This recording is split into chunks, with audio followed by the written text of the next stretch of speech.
Irmãos, primeiro, obrigado pelo convite.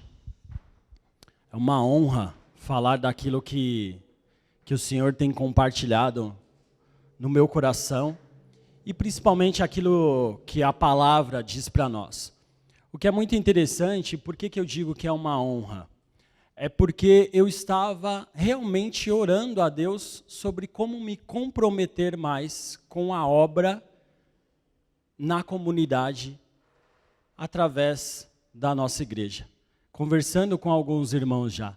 E foi tão gostoso de quando a Lilian me mandou esse convite, Tiago, você poderia falar em um dos nossos encontros de jovens? Eu disse, será um prazer. E quando ela mandou o tema, sabe quando você tem aqueles momentos que você olha para o céu e faz assim, ai Deus. E foi muito bom mais uma vez refletir sobre tudo isso. E o pessoal sabe, nós vamos pensar um pouco sobre a história de Neemias. Para mim, assim, a história de Neemias é uma das histórias mais motivadoras, mais inspiradoras, mais desafiadoras da Bíblia. Eu tive contato com a história de Neemias, não lendo a própria palavra, mas através de um livro que me levou à palavra. Um livro que, se você quiser anotar, vale a pena ler. Chama Reconstruindo os Muros.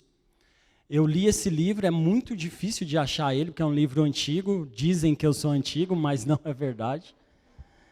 E eu queria compartilhar algumas coisas com vocês. Vamos ler Neemias capítulo 1, do 1 ao 3.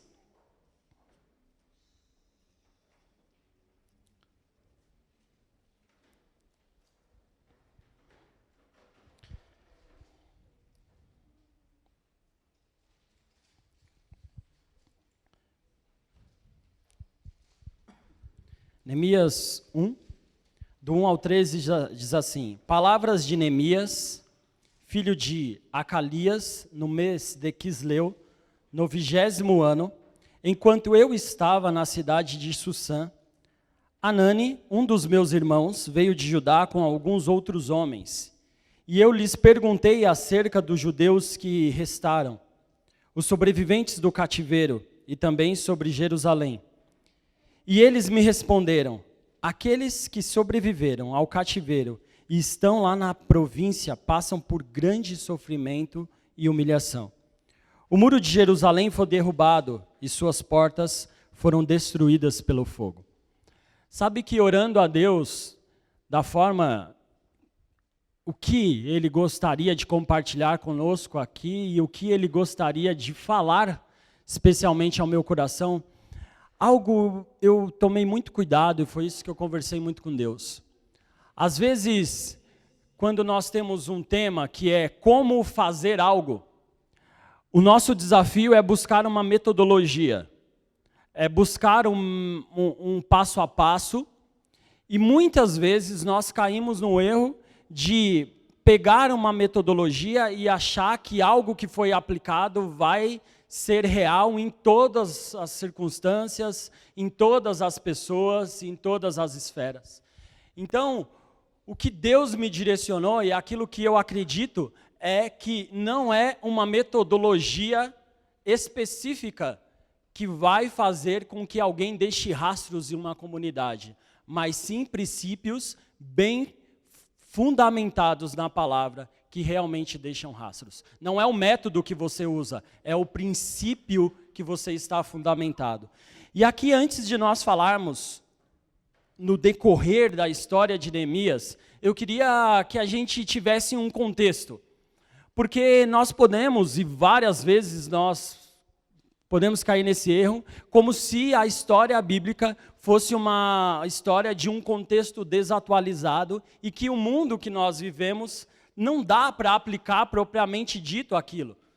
Talvez passe pela nossa cabeça que os nossos dias são muito mais desafiadores do que os dias dos tempos bíblicos. E quando nós vamos ver, só mudou a data e só mudou as pessoas. Primeira coisa que eu gostaria de lembrar é sobre o reino unificado. Quando Israel possuía reis. Então nós temos Saul, depois nós temos Davi e depois nós temos Salomão. Nesse tempo, o povo de Israel foi muito próspero. Foi um povo que vencia as batalhas, foi um povo que conquistava cidades. E era um povo, era um contexto em que tudo ia muito bem. Passado, isso você vai ler, eu vou citando uns textos aqui, se você quiser ir anotando, você que gosta de anotar, se você for como eu. 1 Crônicas 28 fala um pouco disso. Depois da morte ali de Salomão, ele tem um filho chamado Roboão. E depois que Roboão assume, o povo chega para Roboão, e Salomão havia se perdido, né? E o povo fala assim para Roboão: olha, seu pai pesava muito a mão sobre nós nos impostos. Talvez usavam a metodologia da política brasileira, já naquela época. E esse povo chegou pro Roboão, que era então rei, e falou assim: você não pode amenizar mais, porque está muito pesado para nós. Roboão vai tomar uns conselhos, toma um conselho com mais velhos, os mais velhos falam: de fato, está muito pesado, olha, dá uma segurada. Aí ele vai falar com os mais novos, era a vida louca, fala: não, tem que pesar mais, seu pai pesou, pesa mais ainda. E aí, sabe quando, aqui só um parêntese, sabe quando você está inclinado para tomar uma decisão, e aí você vai buscar o conselho de quem vai te ajudar naquela decisão? Você já está inclinado para o erro. Tipo, eu não sei se eu namoro ou se eu não namoro uma menina que não é crente. Vou buscar conselho. Aí você busca conselho com alguém que não é crente. Já está tendencioso qual é o caminho que você vai seguir. E esse Roboão fez isso. O que ele faz? Ele segue o conselho dos mais novos. Não que os mais novos nunca tenham conselhos bons. Não tire isso como um princípio. Mas o fato é que ele pesa a mão, o povo se rebela contra ele, e aí nós temos o início do reino dividido.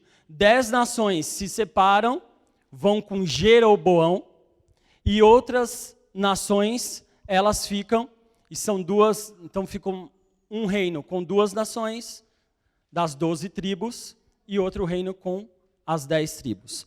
O que acontece no passar desses anos, mais ou menos 200 a 300 anos de reino dividido? Tanto um reino quanto o outro, eles passam por sucessões de reis. O reino do norte, ainda mais idólatra do que o reino do sul. O reino das 10 nações era um reino mais corrompido do que o reino das 2 nações, que ainda mantiveram aquela ligação com o reinado de Davi. Mas o que eu quero que você se lembre aqui é que esse povo passa a viver agora um período de completa instabilidade, de governo. Eram reis que ora eram muito brandos, ora eram muito complacentes, ora eles valorizavam o que Deus havia dito, o que a Escritura havia dito, o que os profetas haviam dito. Ora, eles se misturavam com outras nações e eles se idolatravam. Então, o que aquela nação passa a experimentar é um período de completa instabilidade religiosa, espiritual, política, militar, porque eles passam a perder guerras, eles passam a constantemente ser não mais protagonistas, mas agora eles são as nações que temem as outras nações, porque a palavra de Deus foi clara a eles, que se eles desobedecessem às leis, o Senhor não os abençoaria. E uma vez que eles decidem desobedecer, isso vai passando. Depois do reino dividido, vocês estão comigo? Depois do reino dividido, o que acontece? Eles são subjugados. A Babilônia vem, sitia eles, pegam eles como escravos, e aquilo que era ruim, fica pior ainda. Porque se era ruim quando eles estavam entre eles, e entre eles mesmos eles tinham idolatria, eles tinham um governo corrupto, eles tinham princípios que não eram valorizados, agora eles são tirados do seu habitat, e eles passam a ser governados por uma nação que não temia a Deus. Nós podemos ver isso no livro de Daniel. Daniel indo para outro lugar, e ele decide não se contaminar com os manjares do rei. Nós conhecemos a história. O fato é que agora eles estão em uma cultura hostil a deles. Não é só uma cultura que eles estão idolatrando, ou existem pessoas que estão idolatrando. Não, é uma cultura que rebate, que contrapõe os princípios deles. Note que quando nós lemos em Daniel, por exemplo, eles vão para uma espécie de uma faculdade para eles serem ensinados como viver na cultura babilônica. Eles estão fora dos princípios, dos valores. Eles estão agora sobre um mundo que impõe a eles adorar outros deuses, servir outros deuses, abandonar os deuses deles. E mesmo depois que a Babilônia é conquistada pelo Império Persa, de novo isso. O que ocorre aqui é que este império ainda deixa eles fazerem os cultos deles. Tanto é que é nesse império que acontece a primeira volta. E aí a gente tem um retorno do povo e a gente começa a chegar agora na história de Neemias.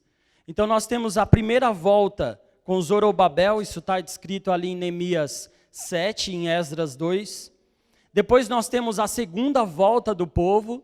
Lembre-se que eles foram escravizados, agora eles estão voltando para a terra deles. Eles estão voltando para Israel, eles estão voltando para Judá. Em Esdras capítulo 8 vai falar sobre a segunda volta e a terceira volta aqui em duas partes.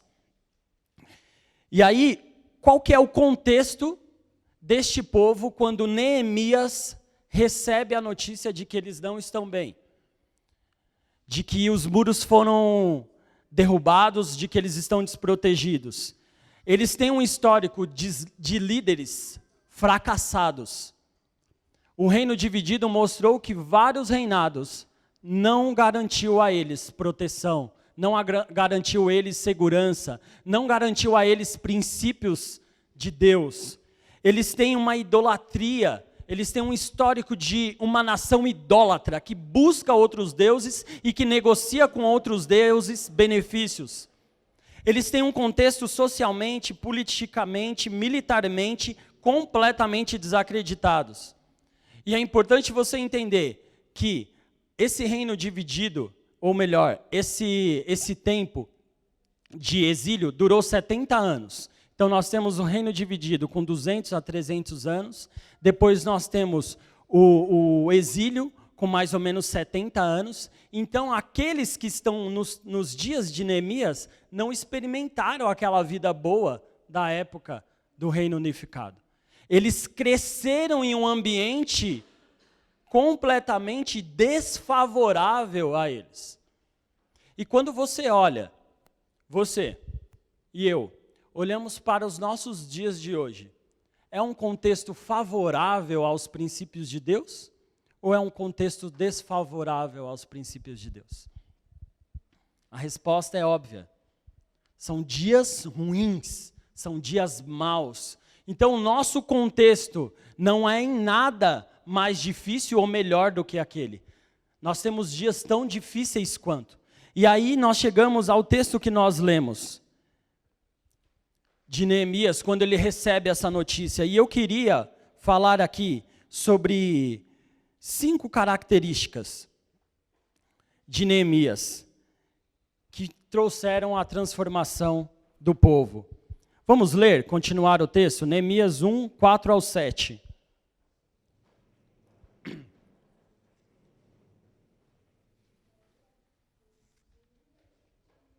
O que você faz quando você recebe uma notícia triste?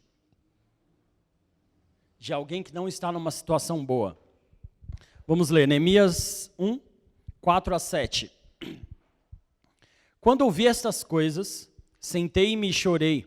Passei dias lamentando, jejuando e orando ao Deus dos céus. Então eu disse, Senhor, Deus dos céus, Deus grande e temível, fiel à aliança e misericordioso com os que o amam e obedecem aos seus mandamentos. Que os teus ouvidos estejam atentos e os teus olhos estejam abertos para ouvir a oração que o teu servo está fazendo dia e noite diante de ti em favor de teus servos, o povo de Israel. Confesso os pecados que nós, os israelitas, temos cometidos contra ti. Sim, eu e o meu povo temos pecado contra ti. Agimos de forma corrupta e vergonhosa contra ti. Não temos obedecido aos mandamentos, aos decretos e às leis que deste ao teu servo Moisés. Sabe qual é a primeira coisa que Neemias faz quando ele recebe essa notícia de que a comunidade dele, de que as pessoas que estavam à volta dele não estavam em uma situação favorável, estavam vivendo uma situação de calamidade? Sabe qual é a primeira coisa que ele faz? Ele ora. Ele apresenta isso diante de Deus. E mais, ele é tomado de compaixão. Talvez muitos de nós, quando ouvimos uma notícia triste sobre alguém, o que vem ao nosso coração é dó e não compaixão. O que nós vemos aqui, a primeira característica de Neemias, é que ele é um homem tomado de compaixão. Sabe qual é a diferença entre dó e compaixão? Dó é quando você percebe a dor do outro, mas você não se envolve. É quando você fala, poxa, tá passando fome. Que triste, hein? Poxa, não tenho o que vestir. Já pensou se tivesse alguém para dar roupa para ele? Sabe o que é compaixão? É quando você percebe a necessidade do outro e você se envolve. Ele é tomado de compaixão aqui, e mais do que isso, ele ora a Deus, reconhecendo a razão pela qual aquele povo estava vivendo daquele jeito. Aqui me ensina também de que nós devemos olhar para as pessoas muito mais do que as características pessoais delas, mas principalmente por causa do pecado que as assola. Porque ele não olha e fala, esse povo aí também, olha, o que eles fizeram? Às vezes nós recebemos alguma notícia e nós podemos falar, nós víamos conversando sobre isso no carro. Mas fulano é desse jeito, olha mais o que ele fez, olha mais o que. E nós começamos a olhar os pecados, as características pessoais dessas pessoas, quando nós devemos ir até Deus e falar, Senhor, perdoa, porque o pecado tem dominado essa pessoa. Senhor, o pecado tem levado essa pessoa a ter uma visão obscurecida, a ter um coração endurecido. Neemias é tomado de compaixão pelo pecado que assola aquelas pessoas e que levaram aquelas pessoas a estarem na condição que elas estavam.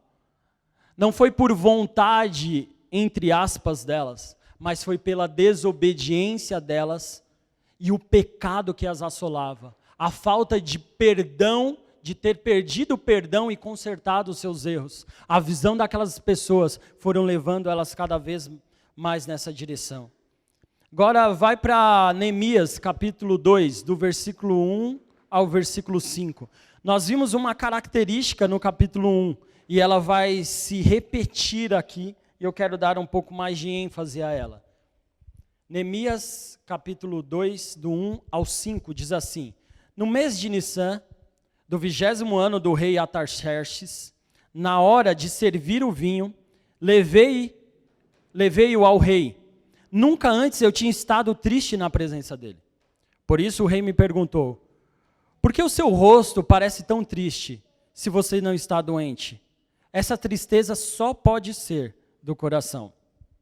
Com muito medo eu disse ao rei, que o rei viva para sempre. Como não estaria triste o meu rosto se a cidade em que estão sepultados os meus pais está em ruínas e as suas portas foram destruídas pelo fogo? O rei me disse, o que você gostaria de pedir?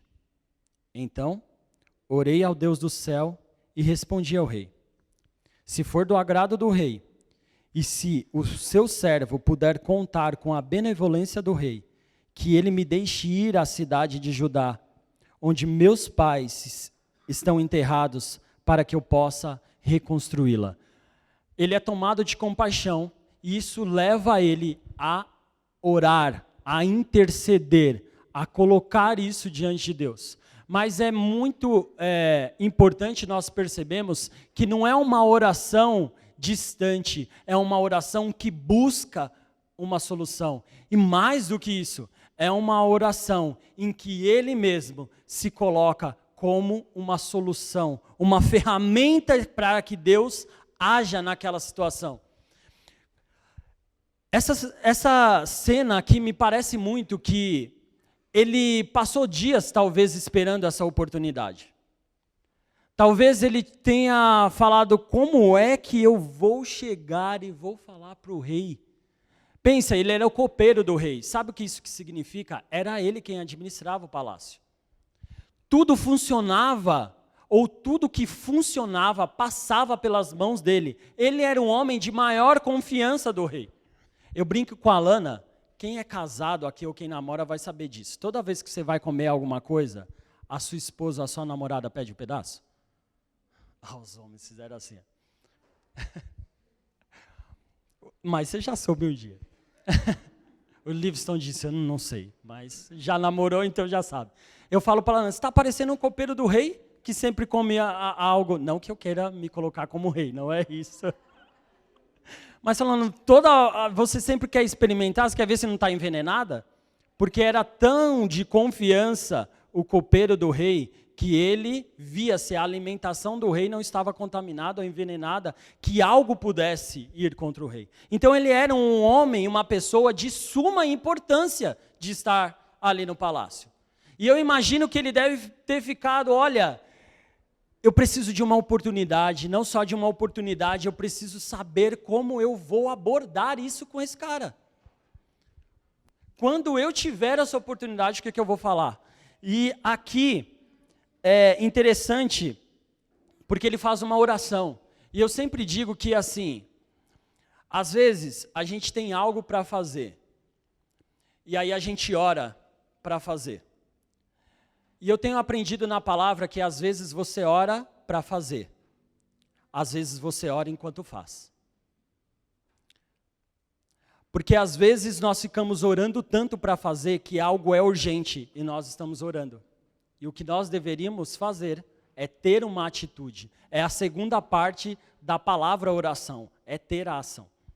E aqui me mostra que Neemias ele estava na expectativa de ir para aquele lugar e de suprir aquela necessidade. Então ele ora e responde o rei. É quase como, Deus, é agora, me ajuda. E vai, e fala. E o rei concede a ele. Segunda característica deste homem é que ele é um homem de oração. A primeira característica é que ele é um homem tomado por compaixão, mas ele é um homem de oração. Vamos ver a terceira característica, Neemias Neemias 4, versículo 9.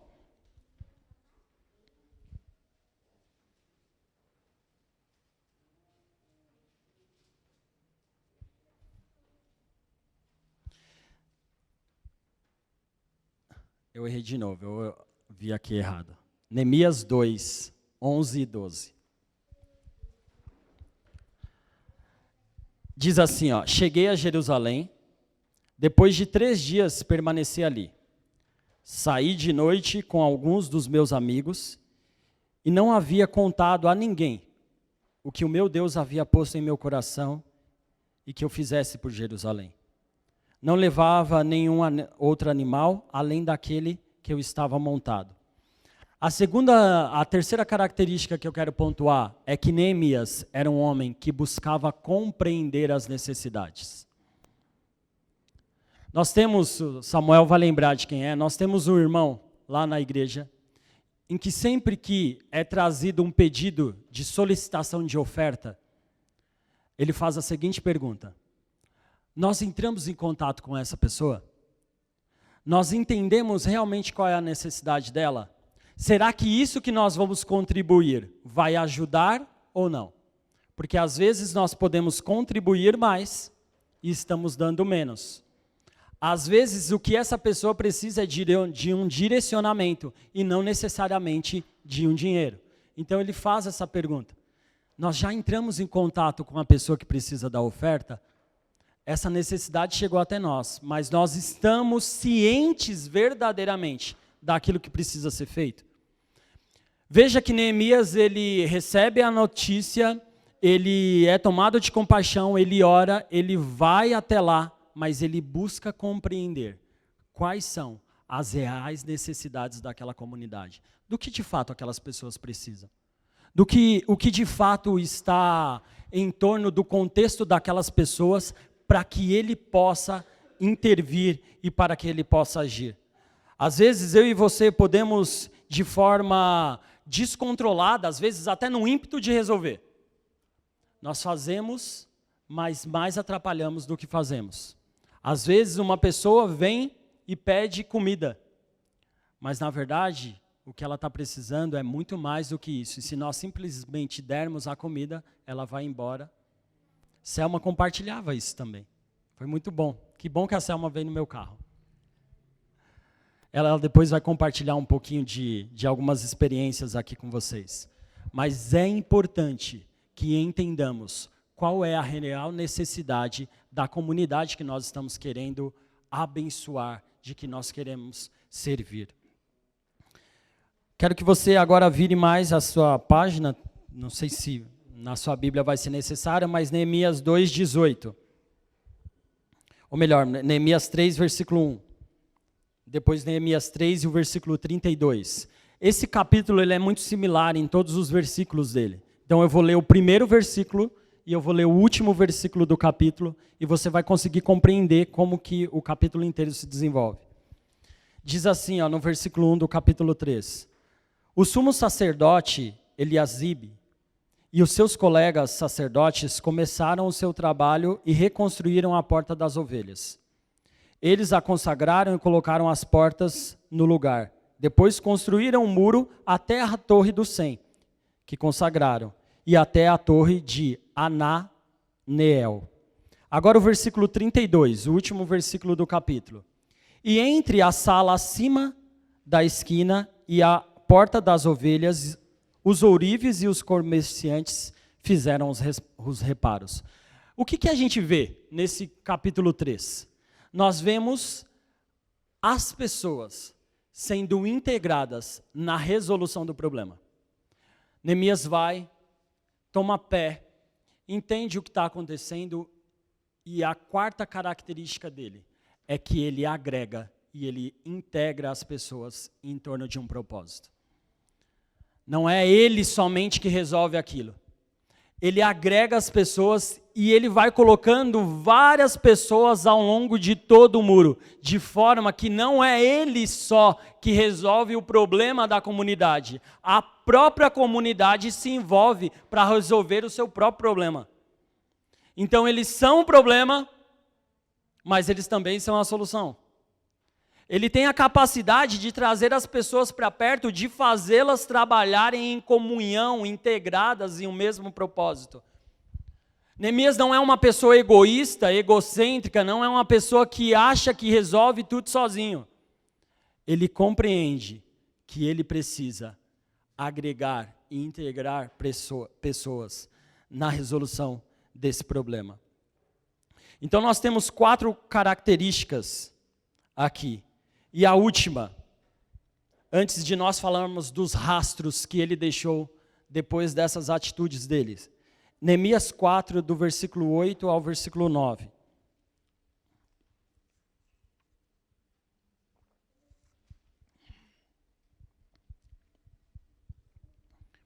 Neemias era um homem que perseverava em meio aos desafios.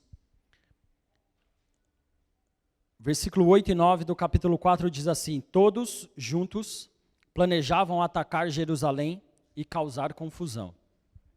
Mas nós oramos ao nosso Deus e colocamos guarda de dia e de noite para proteger-nos deles. Qual é a situação aqui? Eles têm uma oposição, Sambalat e Tobias. Eles têm 2 caras que é os caras que tentam atrapalhar a todo tempo aquela obra.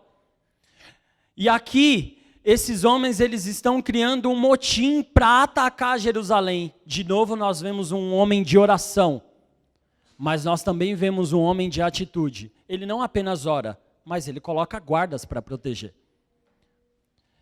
E o que mais me impacta nisso é que ele perseverou no seu propósito. Não foi a dificuldade, não foi os desafios, não foi os problemas levantados, não foi as pessoas contrárias. Aquilo que Deus havia colocado em seu coração precisava ser cumprido.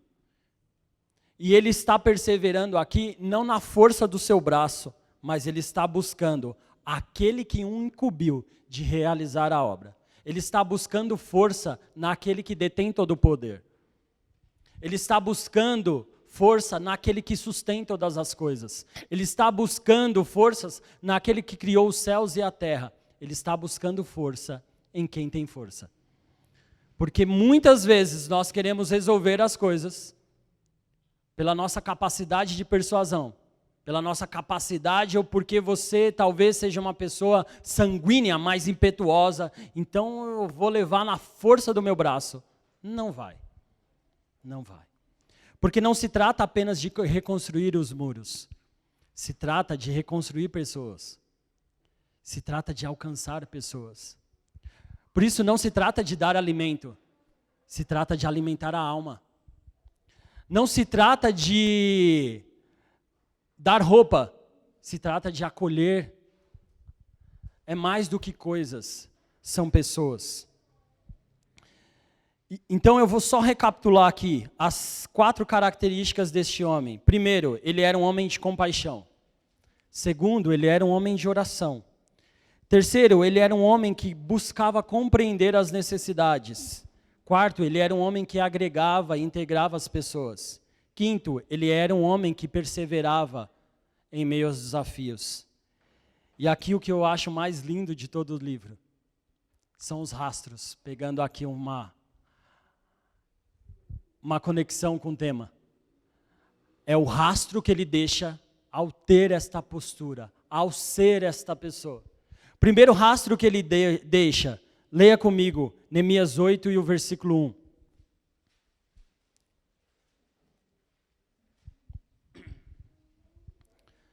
Neemias 8, versículo 1 diz assim: todo o povo juntou-se como se fosse um só homem na praça, em frente à porta das águas, e pediram ao escriba Esdras que trouxesse o livro da lei de Moisés que o Senhor dera a eles. Primeiro rastro, o primeiro impacto que este homem causa na vida daquela comunidade é que ele deixa pessoas sedentas pela palavra de Deus. Ele não apenas constrói muros, ele não apenas reconstrói a cidade, ele faz com que aquelas pessoas tenham sede de Deus. E aquelas próprias pessoas falam: nós precisamos ouvir aquilo que nós perdemos, nós precisamos ouvir aquilo que nós distraímos, nós precisamos ouvir, e esta palavra precisa entrar no nosso coração. Segundo o rastro que este homem deixa, está no versículo 6 do capítulo 8, diz assim: Esdras louvou o Senhor, o grande Deus, e todo o povo ergueu as mãos e respondeu: Amém, amém. Então eles adoraram o Senhor, prostrado o rosto em terra. Segundo o rastro que ele deixa, são pessoas que adoram a Deus. São pessoas que reconhecem a soberania de Deus. São pessoas que reconhecem quem é Deus e quem elas são. Porque só se prostra diante de Deus aquele que reconhece que não é nada diante de Deus. Primeiro rastro, pessoas com sede de Deus. Segundo rastro, pessoas que adoram a Deus. E terceiro e último rastro, capítulo 9, versículo 1. No dia 24 do mês, os israelitas se reuniram, jejuaram, vestiram pano de saco e puseram terra sobre a cabeça. Sabe o que isso significa? Isso aqui é um simbolismo de humilhação. Isso aqui é uma simbologia de arrependimento. Então essas pessoas, elas são confrontadas com a palavra de Deus. Quando elas são confrontadas com a palavra de Deus, elas percebem quem Deus é. E elas percebem quem elas são. E elas percebem quais são as atitudes delas em relação a esse Deus. E aqui, o quarto rastro que esse homem deixa, são pessoas arrependidas de seus pecados. São pessoas que reconhecem os seus erros. São pessoas que olham para dentro de si e falam: Deus, eu preciso do Senhor, me perdoa. Me perdoa porque eu penso assim. Me perdoa porque eu ajo assim. Me perdoa porque a minha inclinação é essa. Me perdoa. Porque só o Senhor pode me purificar do meu pecado. Os rastros que este homem deixa, e é os rastros que eu oro, para que toda ação que eu faça, seja dentro da igreja, ou seja na comunidade, isso aconteça. Pessoas sedentas por Deus, pessoas que adoram a Deus e pessoas que se arrependem dos seus pecados. E aí, para fechar, e depois vou passar a palavra para a Selma, algo que chamou muito a minha atenção, lendo os 2 livros, Esdras e lendo Neemias, é o seguinte: por que quem reconstrói os muros é Neemias e não Esdras, que era seu contemporâneo?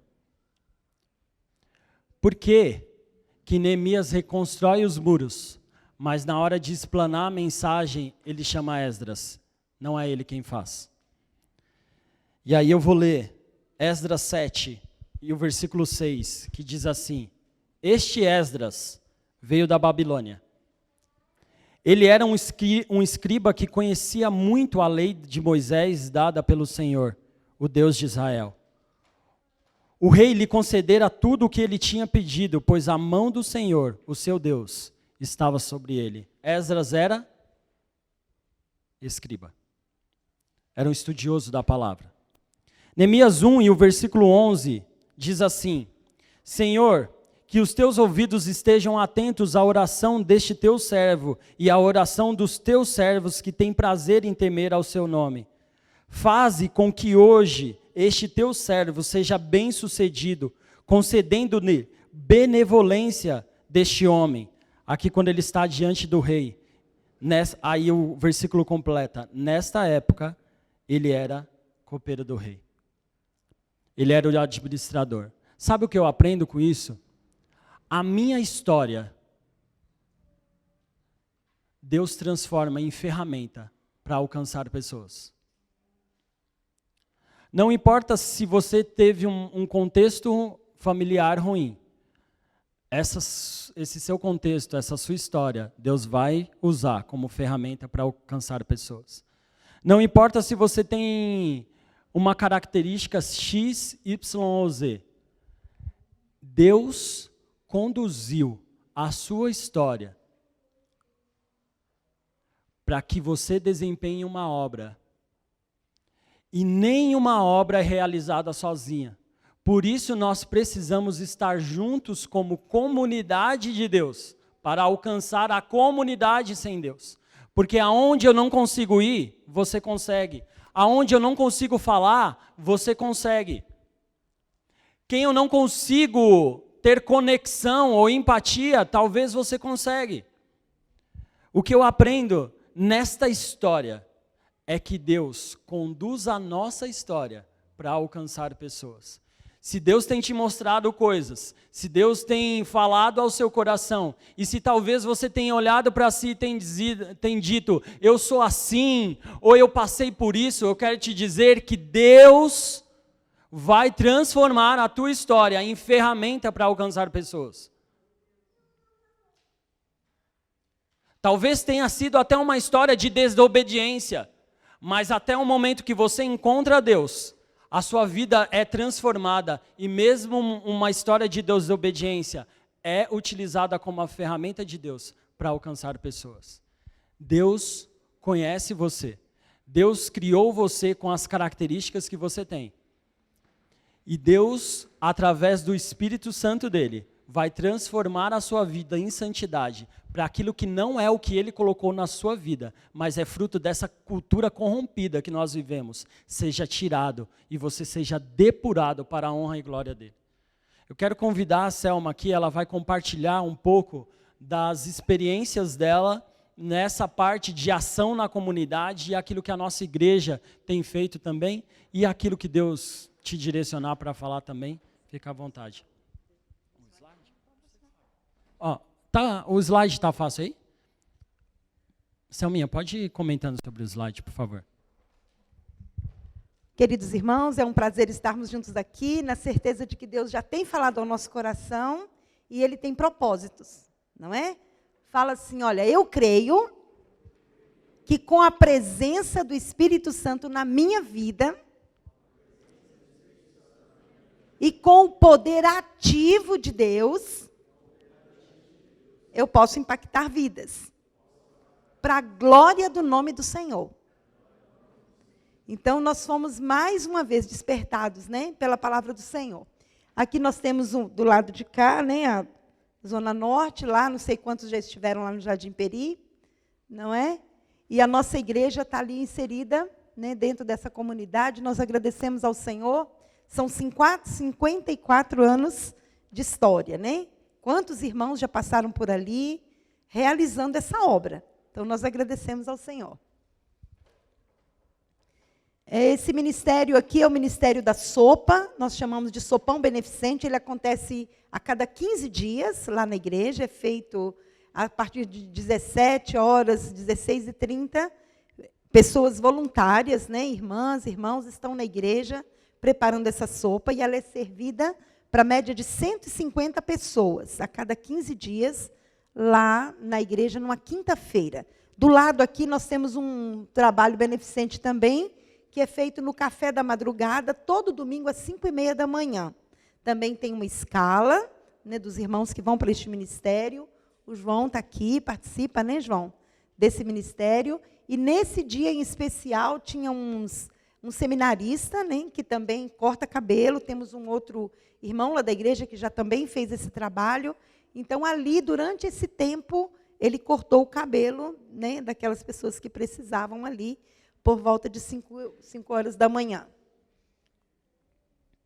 Na nossa casa, nós temos um projeto chamado Espaço Café, que significa comunhão, amor, fé e esperança. Esse ministério começou há 25 anos atrás, quando o Livingston era bebezinho, né? Realizávamos na nossa cozinha, lá na nossa casa. E hoje nós já estamos com os filhos dos nossos alunos, que naquela época tinham 8, 10 aninhos, né? Hoje já estamos com os filhos desses alunos. Às vezes eles chegam e eles falam, tia Selminha, você é tia Selminha da minha mãe? Eu digo, sim, já sou vovó Selminha, né? É tia Selminha. E essa é a missão, ó. Qual é a nossa missão? É contribuir para que crianças, adolescentes, jovens, idosos vivam plenamente sua vida física, social e espiritual, conduzindo-os a conhecerem a vontade de Deus para honrá-lo de acordo com seus princípios.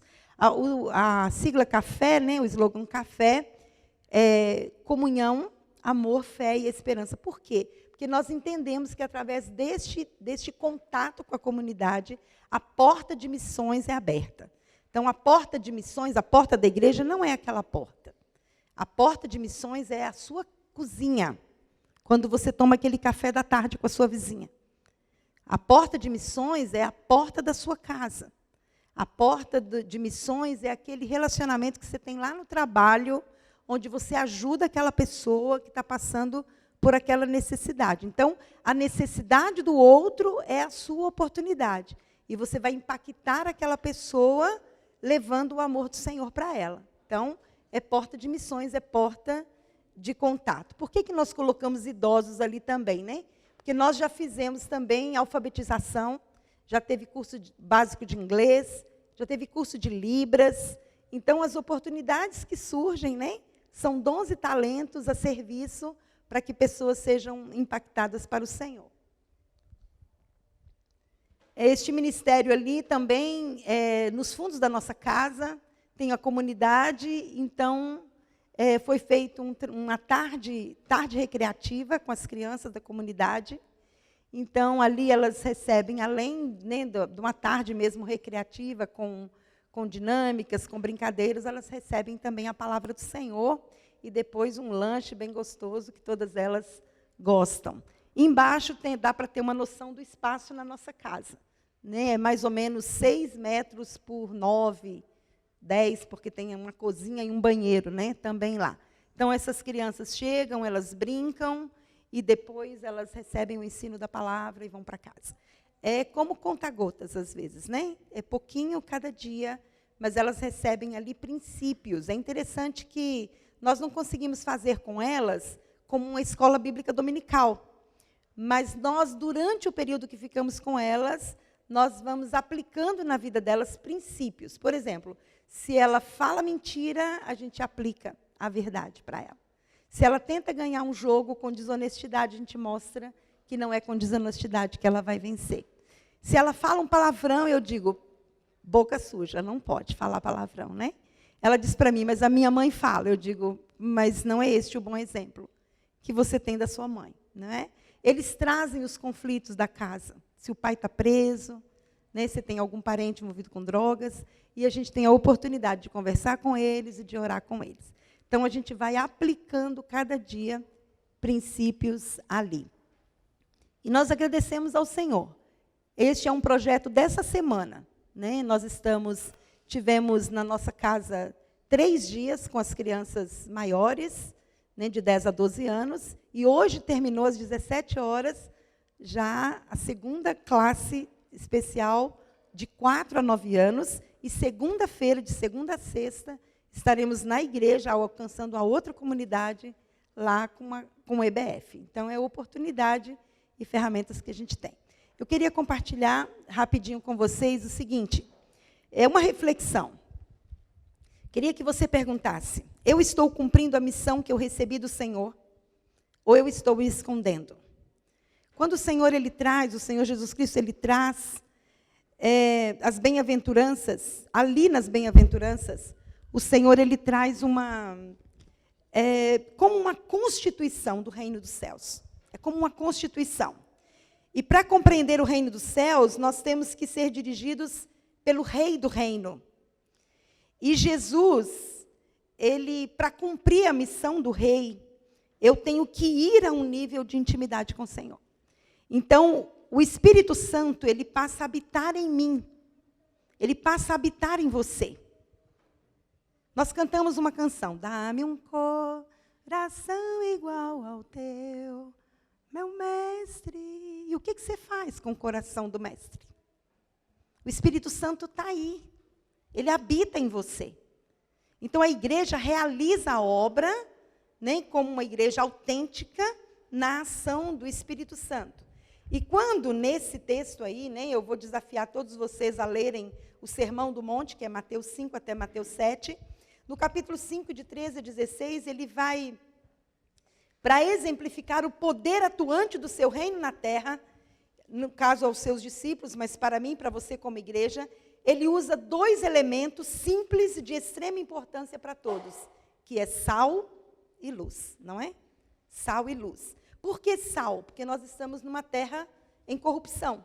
Então, ele chama a igreja para ser sal, como nós ouvimos. É necessário fazer a diferença. É necessário impactar.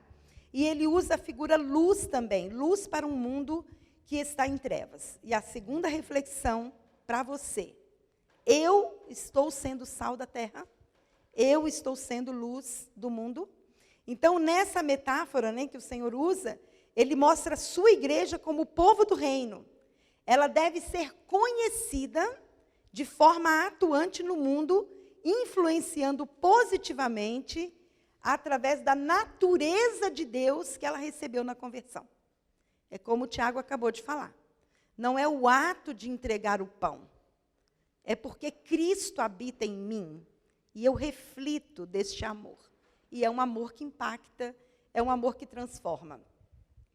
O cristão, então, ele tem esse papel, né? Como igreja, ele tem esse papel na sua conduta diária. Então, a nossa presença, ela é influenciadora.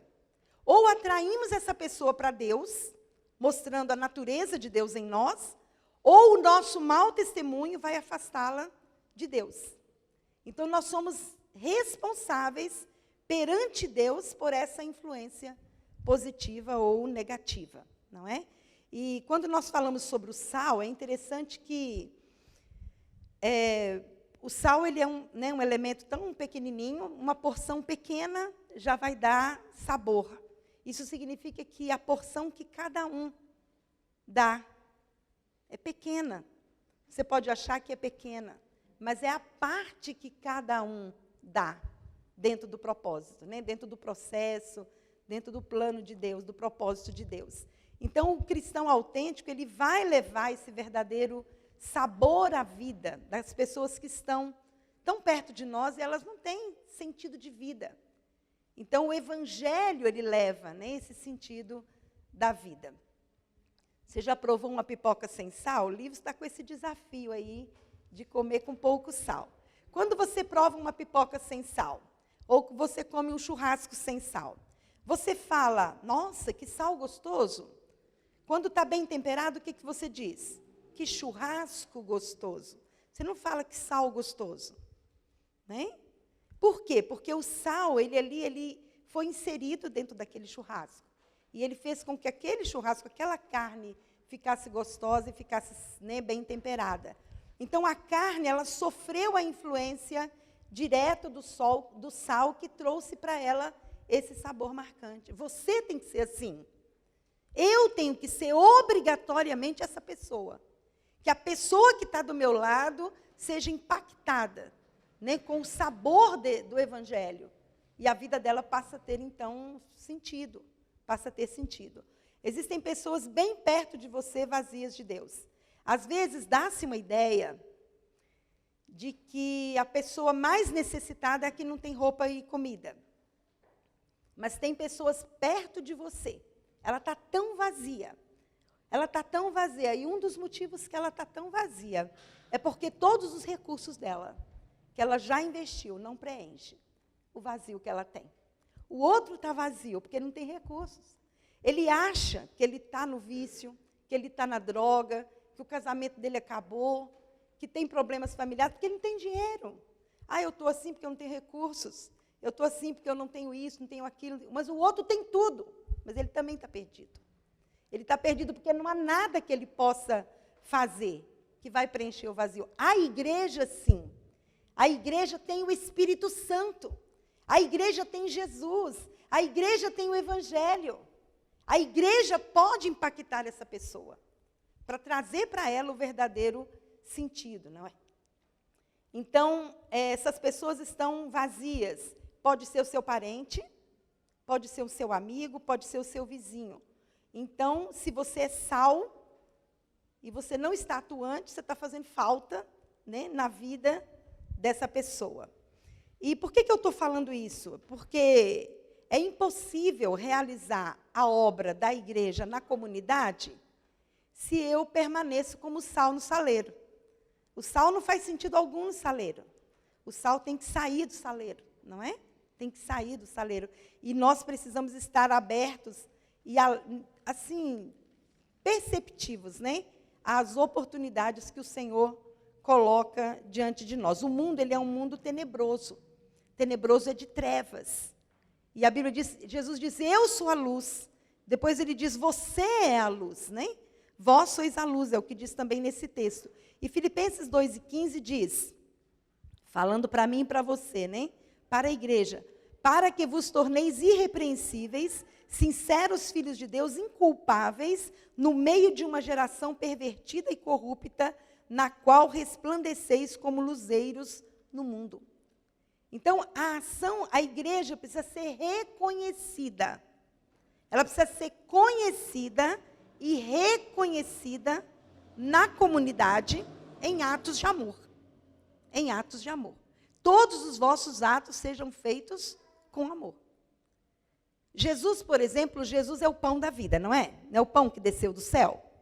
Quando ele multiplicou o pão, antes dele multiplicar, os discípulos levaram a problemática para ele. Era uma situação social. O que eles falaram para Jesus?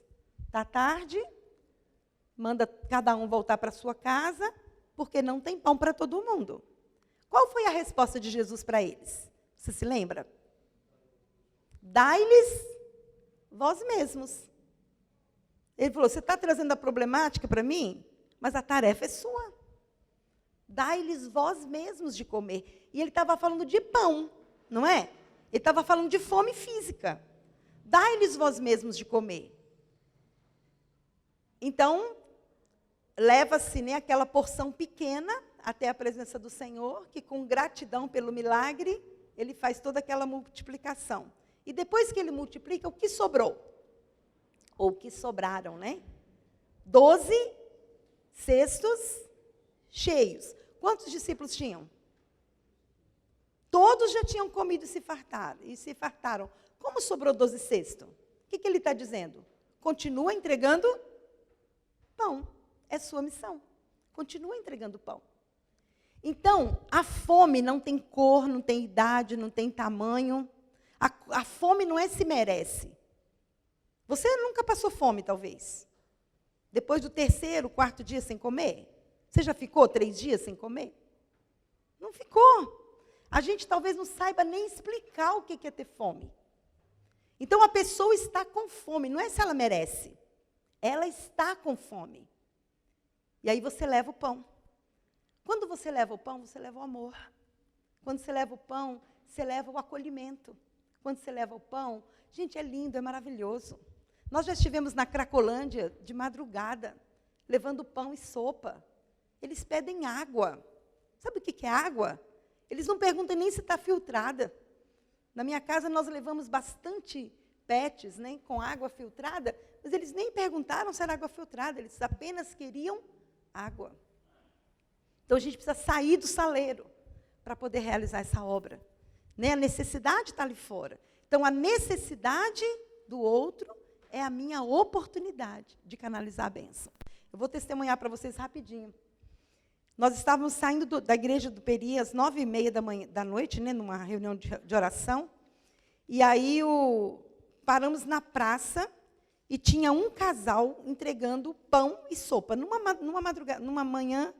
noite fria. Era umas 9h30 da noite. Aí Samuel e eu nos aproximamos daquele casal e eu perguntei assim, de qual ministério que vocês são? Porque hoje eles usam muito esse termo, né? Nós entendemos que ministério é algo que você realiza dentro da igreja. Mas lá fora eles usam muito o termo ministério. E eu perguntei, de qual ministério que vocês são? A mulher falou assim, ministério? O que é ministério? Eu falei, essa mulher não é cristã. Ela não sabe o que é ministério, né? Aí ela falou assim, vocês querem saber se a gente é de alguma religião? Aí eu falei, sim. Ela falou, não. Apenas eu e o meu marido, percebendo que as pessoas estavam com fome na noite fria, nós decidimos que tínhamos condição de, na quarta-feira, fazer me emociono, fazer uma panela bem grande, né, um caldeirão bem grande de sopa e pãezinhos. Um casal descrente, na praça, entregando pão. Descrente, gente. Como isso não pode impactar? Descrente. É papel meu e seu. É o nosso papel. Então, a gente tem que estar, assim, alerta, né, às oportunidades que estão diante de nós. Então, Deus nos chama para ser essa igreja realizadora, uma igreja marcante no lugar onde nós estamos. Ele tem as estratégias, não é? Ele tem recursos humanos, pessoas disponíveis, recursos financeiros que estão nas mãos de contribuintes cujo coração já estão nas mãos de Deus.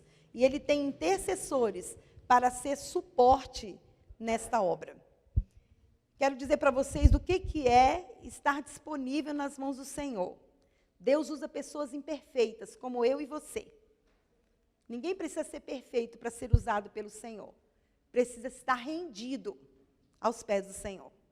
Eu estava na minha casa um dia, e na frente da nossa casa tinha um coqueiro, né, uma palmeira, e caía bastante daqueles coquinhos, e eu estava varrendo. Aí uma senhora chegou no meu portão, e eu cumprimentei, achei que ela ia me pedir alguma coisa, ela falou assim, tudo bem? Eu falei, tudo bem. Ela falou assim, eu sou a sua vizinha. Eu falei, minha vizinha? Ela falou, eu falei, onde você mora? Ela disse, aqui, na frente da minha casa. Eu digo, não, quanto tempo você mora aí? Ela falou, 1 ano. Eu falei, não, tem alguma coisa errada. 1 ano você mora aqui? Como eu nunca te encontrei? Ela disse assim, tem 1 ano que eu estou com depressão profunda. Eu ficava dentro do meu quarto escuro. Meu filho com 19 anos que me dava banho. E eu só não morri porque, né, Deus não quis. Eu falei, como é o seu nome? Ela falou, Sueli. Falei, Sueli, o que aconteceu? Parei, fui dar atenção para ela. Ela foi decepcionada numa igreja evangélica que ela trabalhava. Não vou contar a história, né, da decepção que ela teve com o pastor. E ela tinha tido uma recidiva de câncer.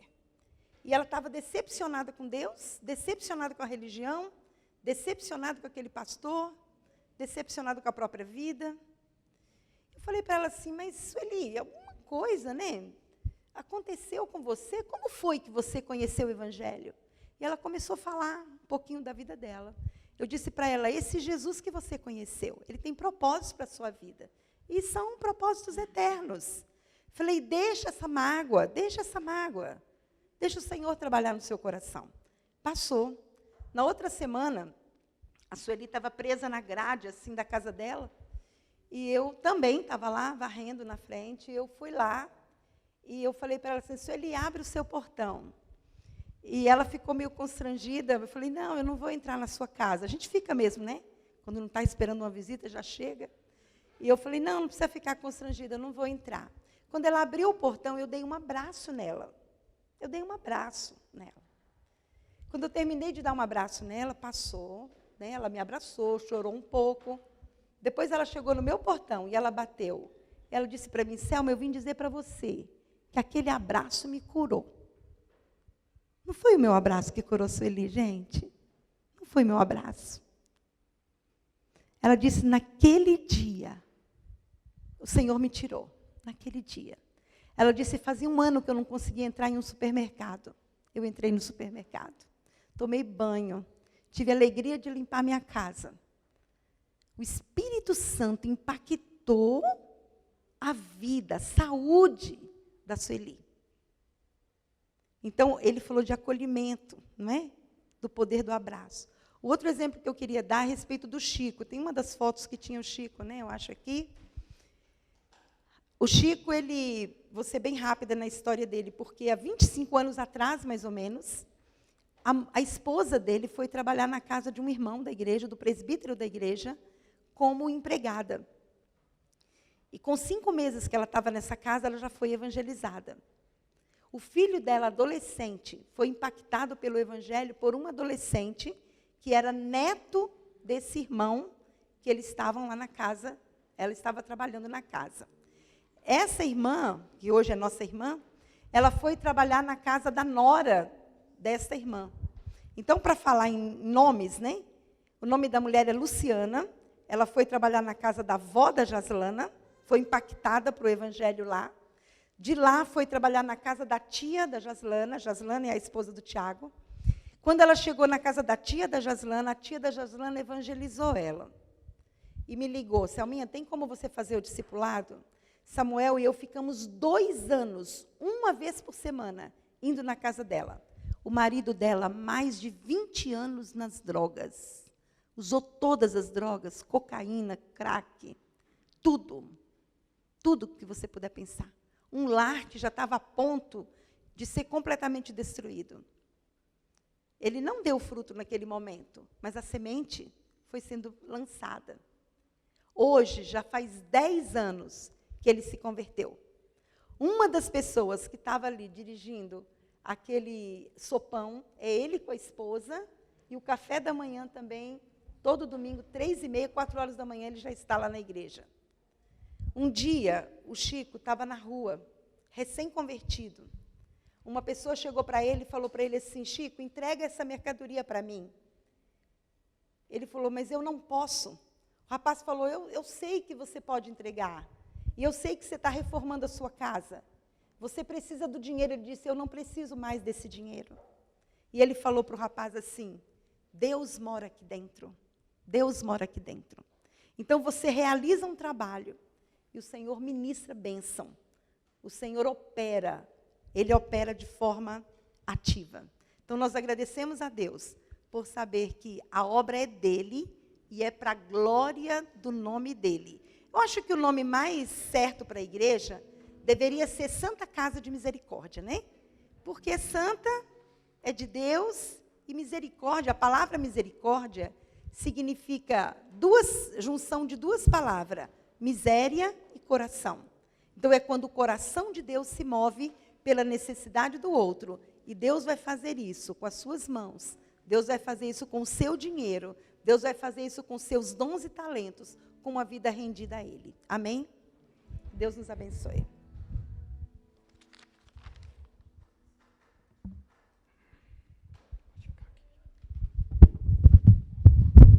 A primeira frase dessa canção que nós vamos cantar, ela diz assim: todos necessitam de um amor perfeito. Por que todos necessitam de um amor perfeito? Romanos 3 e o versículo 23 vai dizer: porque todos pecaram e carecem, estão afastados ou são indignos da glória de Deus. Numa reunião de liderança, nós estávamos refletindo e nós fizemos a seguinte pergunta para nós mesmos: por que nós existimos aqui? Porque a casa de oração de Jardim Peri é a casa de oração de Jardim Peri. Por que nós existimos? E às vezes a resposta é porque essas pessoas precisam participar de um culto, ou porque essas pessoas, a gente responde o propósito com o quê? Mas na verdade o que é uma ferramenta para nós alcançarmos as pessoas por um propósito. Deus nos chamou para ensinar, para batizar, para falar do Evangelho. Como nós fazemos isso? Servindo a comunidade a qual nós estamos. Nós estamos inseridos no Jardim Peri porque Deus nos chamou para alcançar a comunidade do Jardim Peri. Vocês estão inseridos aqui porque Deus chamou vocês para alcançarem essa comunidade. Lá em Sorocaba, Deus colocou vocês lá para alcançar aquelas pessoas que estão lá. Todos necessitam de um amor perfeito.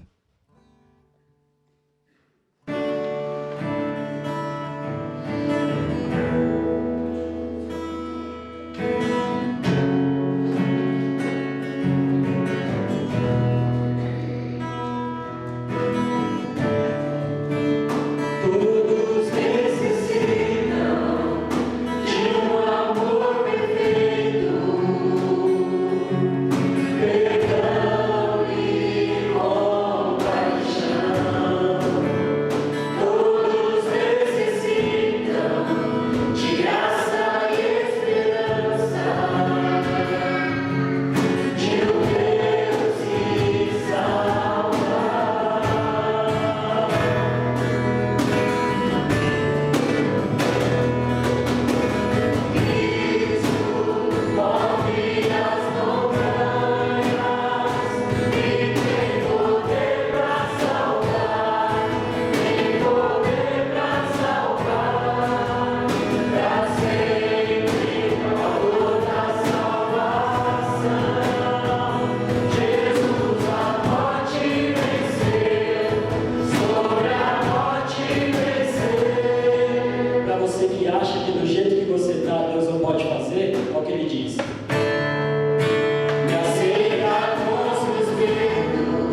Deus querido, muito obrigado pela palavra que o Senhor trouxe a nós. Muito obrigado pela inquietação na alma que o Senhor trouxe a nós nessa noite. Muito obrigado pelos desafios que o Senhor trouxe a nós nesta noite. Pai, nós sabemos que o Senhor não nos salvou apenas para estarmos no céu e vivermos no céu contigo. O Senhor nos salvou para estarmos diante da Tua presença e levarmos essa mensagem a todos quantos necessário, Pai.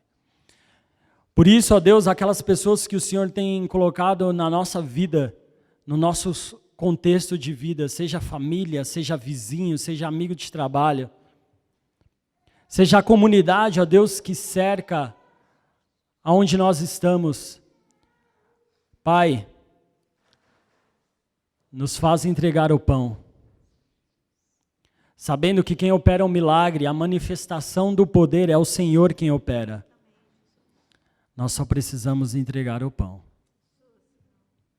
Que não sejamos, ó Deus, negligentes ao alimento que o Senhor já tem nos dado. Que possamos presenciar o Teu milagre e um milagre maior que é transformação de vida. Esta é a nossa oração em nome de Jesus. Amém.